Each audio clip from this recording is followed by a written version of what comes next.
kilos of drugs per month from her home that she shared with a pair of convicted felons, both of whom have been charged in the Deals on Wheels probe. And she was charged with heroin trafficking and conspiracy, and got locked up for that. 74. Wow. Well, you know what? How do you say it? She has more days behind her than in front of her. Yeah, that's true. I mean, look, I guess maybe she's got the right idea here. Like, I'm 74. What do I have to lose? Yeah. She just looks. It's so funny. They got this picture of her sitting in a wheelchair, and she just looks like somebody's abuela. Like, oh yeah. She's got like a shawl wrapped around her. She's graying at the temples. It's crazy. They give you the most sympathetic picture of her in the newspapers like that, but she pulls like a desert eagle out from exactly from under her blanket on her lap. Yeah. So the 74-year-old wheelchair grandma heroin dealer. So apparently it wasn't exclusively heroin. They also peddled cocaine, pot, and prescription narcotics. So little oxy action, so I'm sure. Not a specialist, a generalist. Exactly. Yeah, you got to diversify. Yep. So, all right. Well, let's get into our episode here. So the first thing that happens in this episode is we see Art drinking by himself at a bar. We see Raylan pull up. Raylan walks into the bar, approaches Art, and Art punches him without saying a word. And then Raylan gets this look on his face like, well, I guess I got off light, which I thought is funny because the fact that Raylan thinks that, this is over now that I got punched, right? Yeah. But I wondered, after I watched this scene, I wondered, because we don't see anything. We see Raylan say, I know it wasn't him. It was because I was there. But besides that, we don't know. Did he tell Art the whole story? Did he just admit he was there when Nicky was killed? I feel like Art wouldn't have had any tolerance at all to listen to Raylan's story about why he was there or what he was doing there, given the circumstances. But who knows, right? Yeah, we don't know. We don't know, at least. We have no idea how much detail Raylan gave Art about what happened. Yeah. Other than it wasn't him, it was me. Yeah. So Art could be angrier than he otherwise should be. He probably should be pretty mad given the situation. It's he's at the end of his career, damn it. Yeah, exactly. Yeah. And that was the thing, right? Raylan ruins like the best day that Art has ever had in his career. Yeah. He probably got a call from the president. Yeah. And Raylan decided to ruin it. So, and then how does that look when they start probing, right? Oh, exactly. So what's Art gonna do, right? Yeah. Yep. Bad Raylan. So, and on the contrary, so Art is now having a pretty bad day. I think an alternative title for this episode would be Boyd Crowder and the terrible, horrible, no good, very bad day. Because he doesn't have a very good day either in this episode. And and that's partially because of Ava. So we see Ava being processed into the state pen. And we get this weird little musical interlude as they're walking her through that we don't usually get on the show. Like, it's pretty rare that you have a music track that's not totally instrumental, kind of, steel guitar, banjo, country-fied sort of music. Yeah. As an interlude between scenes. In this case, it's like an actual song with lyrics, and it's a weird musical interlude that we don't usually get on this show. I thought it was, I wanted to call it out because I thought it was odd. I hadn't heard one like that for a while, like a little montage almost. Yeah. And even that very first scene of the, like, before the intro, that first scene where they're at the bar, that's kind of unusual too. Yeah, because it's dialogue free. This show is known for its dialogue, and you put in a scene that has none. 3 minutes of no dialogue. Yeah. It's weird.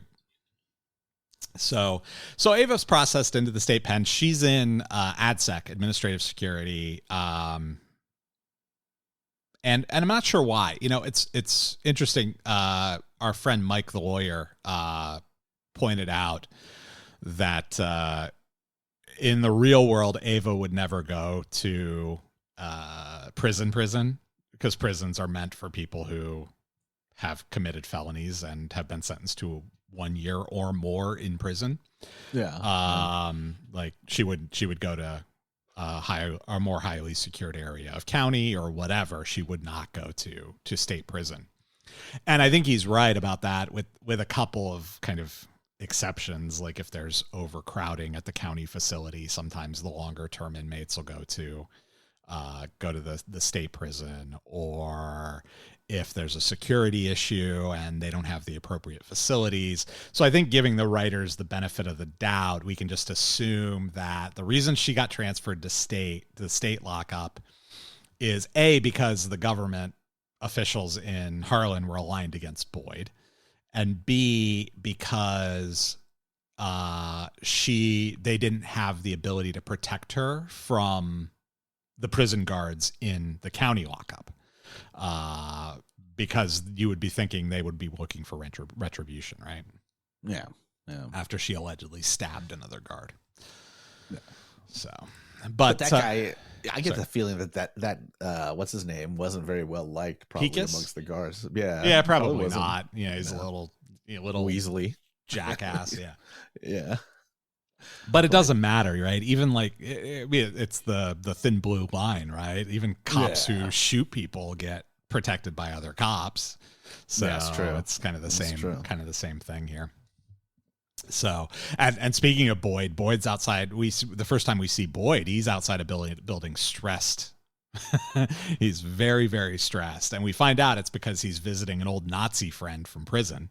Yeah. And this guy's got a sister in the state pen, so Boyd's there to try and arrange some protection for Ava, which he does. He pays off Gunner is the character's name, and gets his sister to protect Ava while she's in the state pen. But she doesn't really, because we'll get back to that in a second here.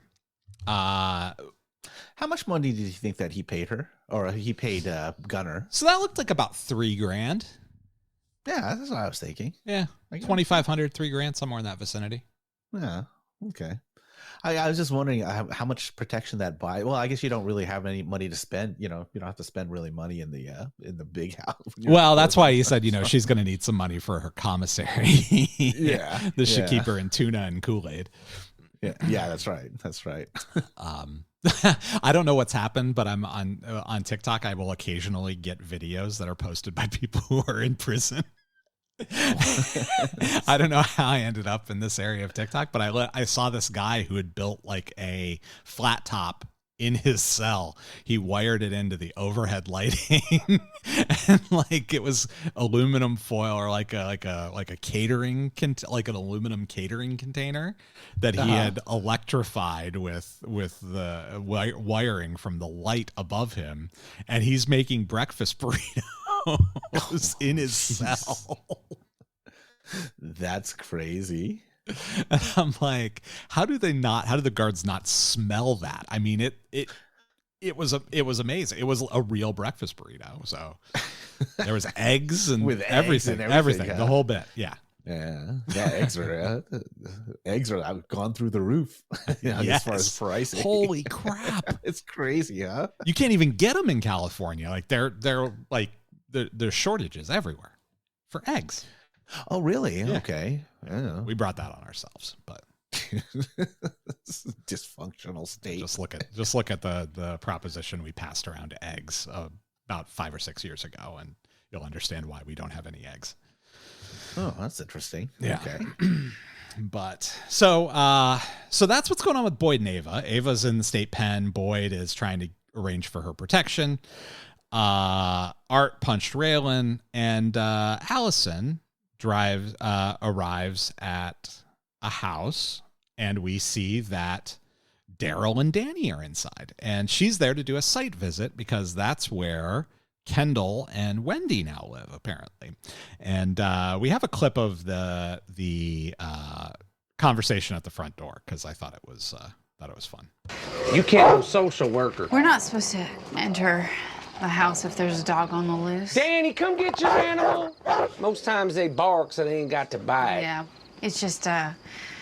it's more a liability thing than anything. When there's a dog living in the home, technically we're required Dog don't live in the home. Dog lives outside. Hey, don't mind Chelsea. He just gets excited when he smells something he likes. Are Kendall and Wendy here? No, they ain't here. They at the store. We didn't expect you till later. Yeah, the drive was faster than I thought. All right, well, come on in. Don't be a jitterbug. Danny gonna put the dog outside. Go on, put the dog outside, man. Let that dog shit. I'll get acquainted with you later. I couldn't understand what Danny said to her as he was walking away. Did you pick up on it? Because I listened to it like half a dozen times and I couldn't make it. No, I couldn't. I couldn't make it out. No, I couldn't. And there's a couple of things he says to her after she comes out of the house too, when he's talking to her and telling her, "Don't run, Chelsea will chase you." That I couldn't quite make out what he was saying, but it's clear he's harassing and threatening her. Yeah, and he's doing a great job of it. I picked this scene specifically because I love hearing Danny's accent and then hearing Daryl's accent. Because Danny's accent is fantastic. It's perfect. It's redneck hillbilly, scumbag. Daryl is doing some dog. The way he drags out those words, I don't know. I'm going to mention it every episode, so get used to it. I hate it. We have how many more episodes to go this season? 7. Okay. So 7 more times you're going to hear me bitch. At least 7 more times you're going to hear me bitch about Daryl's accent. You know, I was reading an article about pit bulls because that's the dog that Danny has. And did you know that it's like 65% of the people killed in the United States are killed by pit bulls? Well, 65% of people killed by dogs. By dogs, okay. Yes. Yeah. Oh, what did I say? Pit bull's the leading cause of death in the U.S.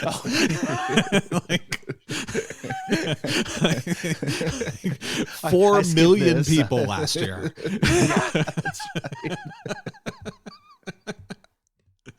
Yeah, I did not know that. It doesn't surprise me. And at the same time, I don't want to make our pit bull lovers out there angry because I know that there is a very passionate and very strong group of people who love their pit bulls and they're treated like babies and would never hurt a fly. So I don't know. Thanks to those responsible dog owners, and damn the irresponsible dog owners like Danny Crowe, who end up with their, we know what happens to Chelsea and with Danny Crowe. So yeah.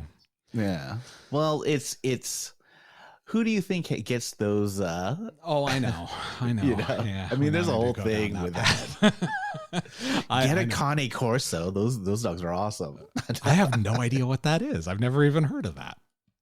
Oh, they're like Italian. They're like kind of like pit bulls, but they're Italian guard dogs. They're built similar to pit bulls, I guess. Oh, okay. Maybe a little bit bigger, but those dogs are awesome. I don't know, but but it's.